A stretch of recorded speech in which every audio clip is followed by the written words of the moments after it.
Here's some information on how to do your soundtracks project for soundtracks and music.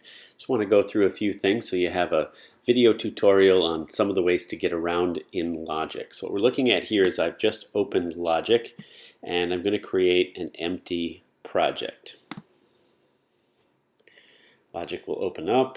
It will ask me which kind of track I want to use. We want to select software instrument regardless of what we're going to do. This is just the easiest for us to choose, so I'll click Create. Make sure that your audio interface is set properly. We'll move this out of the way. You can make sure what audio is working by going to Preferences, Audio.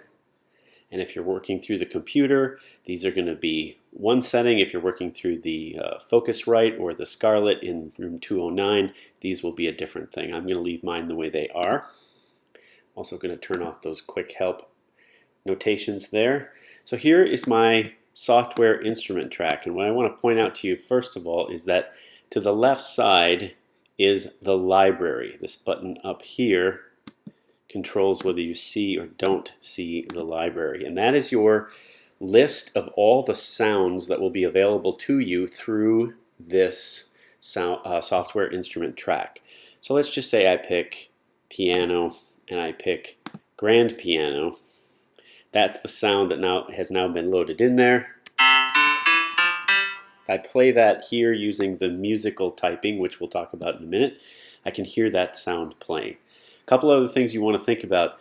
I've been saying that the grid system here for all the work that we've been doing in this class and DAA, that this should not be musical grid. Well, this is the only time we want to use musical grid. And if you take a look here, we can think about this grid as being most of the music that we listen to is 4 claps before that kind of meter returns to us. If you listen to any pop song, I can clap 1, 2, 3, 4, and then it repeats again for me. And there's things like kick drums always being on the first clap and the third clap, and snare drums being on the second clap and the fourth clap. And it's not really super necessary for this project, but I want to explain that that's what this grid system is doing. This is called measures or bars, 1, 2, 3, 4, 5, all the way up.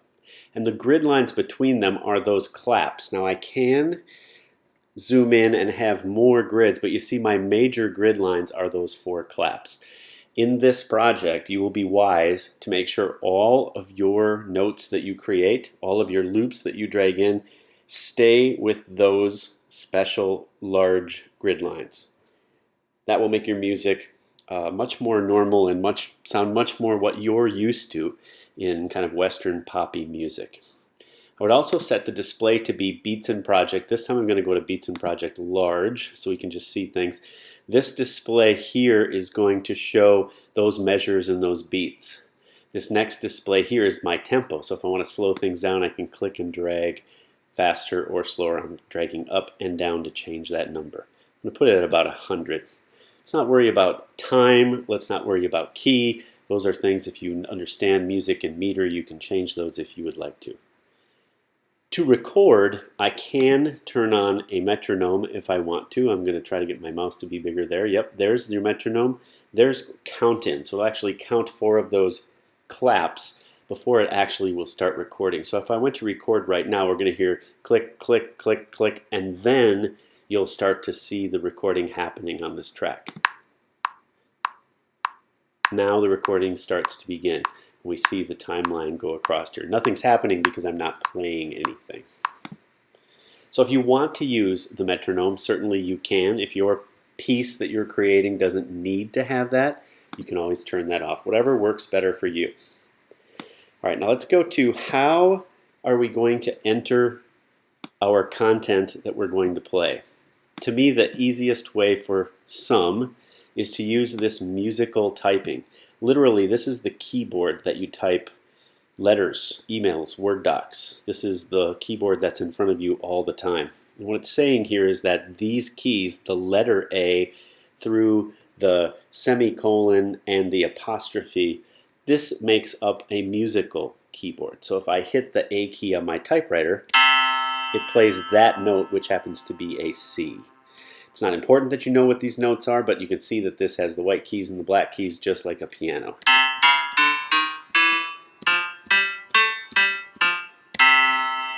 That plays all of those notes on that piano. If you don't see that, you can go up to Window, Show Musical Typing, or Command K, and that comes up. Now you need to make sure that you have this track created before you do Command K, or it will do some strange things. So that will bring up your Command K. Now notice this is not saved. So right away before I get to work, I'm going to save this. And I'm going to just save it to my desktop. And I'm going to call this, oops, I'm going to use our naming, Soundtrack Project. I'm going to make sure everything is clicked. You're going to be bringing in a movie, so make sure the movie button is clicked as well. I'm going to click Save. That will save my project. We'll see at the top here. Now there's the name of the project. Now I'm ready to go. Now you could start by creating musical data. We call it Midi data, musical instrument digital interface data. Or I can go over to my loops over here and I can start going through loops to see what I want. Maybe I want a very atmospheric pad sound. So I'm going to type pad in here and I'm going to, might be a little bit too crazy.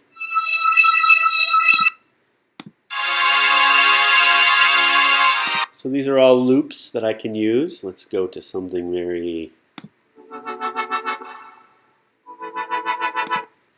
it's very EDM-ish, but I could find some loops in here that I might want to use.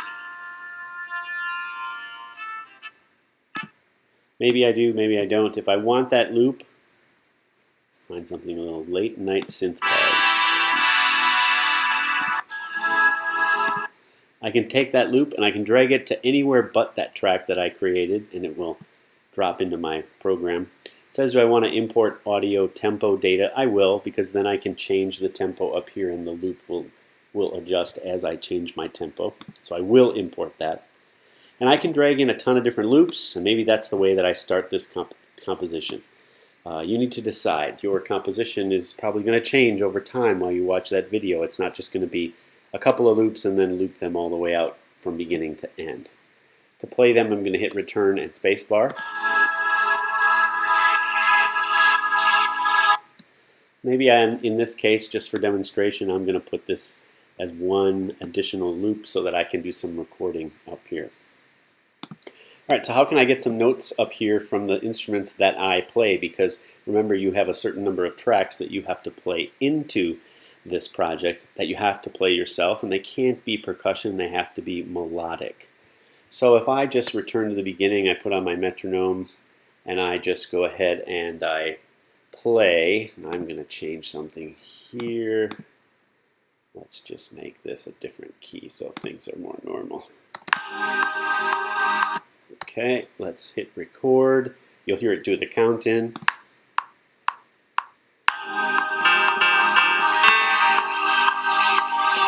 That already didn't sound very good, but you can see what happens is it creates data. These little dots or rectangles here are MIDI data. This is telling the computer play these notes at this time for these durations using the sound that I've chosen here on this track. Well, I can go and I can edit this stuff. So if I double click on that, what I get down here is what we call the piano roll. Move this keyboard up here out of the way, and it shows me that data. And what I can do is I can click and move that data. Remember, it's best that this data remains on the measures or the larger 4 claps. Now you can see this display down here gets quite a bit more grid definitions, but as you zoom in, you'll see there's a little bit lighter grid line for those 4 claps. So this would be 1 clap, 2 clap, 3 clap, 4 clap. I'm not so worried about the duration hitting those grids, but all of your beginnings of notes should hit those grid lines. And I know that this note didn't sound very good with that, so I'm going to take it down and see how that sounds.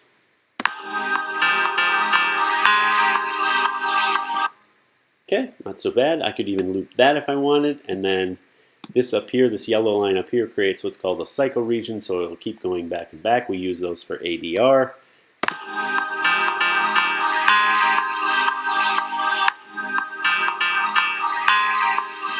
I'm well on my way to starting to build this composition. It's obviously very simple. you're going to need lots and lots of tracks to build your content. Now, this musical typing is one way to get that content in there. I don't have to just use that.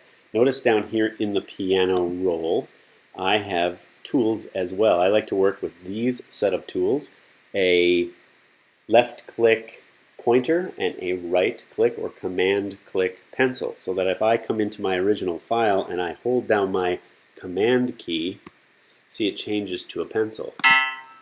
And I might be able to then add a note here. See what that sounds like.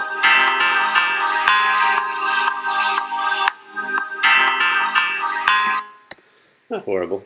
But there I can add another note if I want to. I can come in here now that I don't have command down. It turns back into pointer. I could move that around.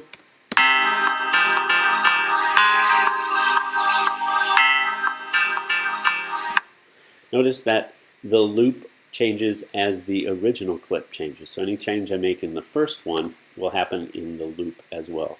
So I can change lots of different things in here, add notes, change notes. The last way to enter notes would be to check out a USB keyboard, plug it into the computer. It will be automatically recognized by Logic. You'll see as you play some white dots that appear over here on this edge of the display. I'm up here at the top. That means it's working. Same thing, I hit record. I start playing notes, the computer will register them. Whatever way you want to use to get your notes into the computer, the better. Whatever works best for you.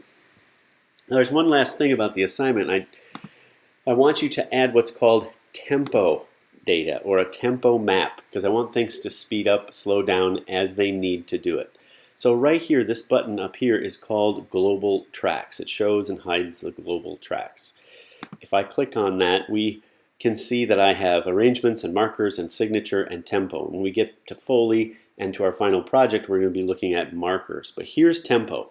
And all that I do in tempo is to come in here and create little keyframes, or Logic calls them control points, and I can move them around and I can change where the tempo is going to change. By moving the dots themselves, I can decide how the tempo is going to change over time. Maybe I want it to slowly change. And what I've done here is I made a corner of tempo. So tempo is going to go at this tempo and then boom, it's going to go much lower instantly. That might sound very odd.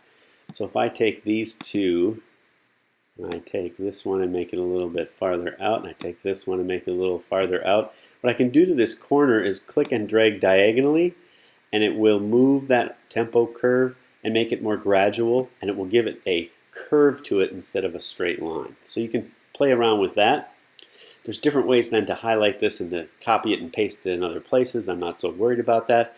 But maybe as the action increases or decreases within your scene, you need to increase or decrease the tempo and create this tempo map, which directly reflects this tempo number up here. So it's not going to have this huge drastic effect, but you should hear a difference as it plays now. Watch that number.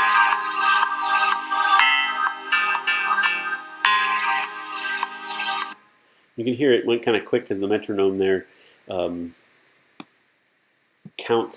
gets a slower click. So if we come in here and we try to move these around a little bit more, we'll try to change them a little bit more.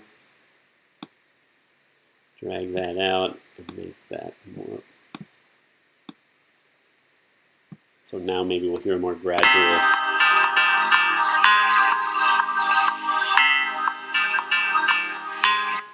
This isn't that big of a tempo change, so if we lower that down, and notice if they're all selected, the tempo map will all move together, kind of like automation.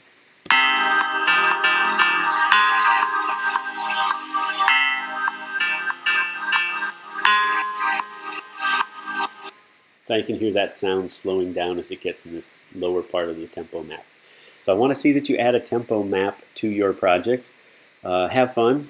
Put together loops and MIDI data into Logic using the piano roll, using the musical typing, using a USB keyboard, whichever way will work best for you. I'm excited to hear what everyone comes up with for their compositions.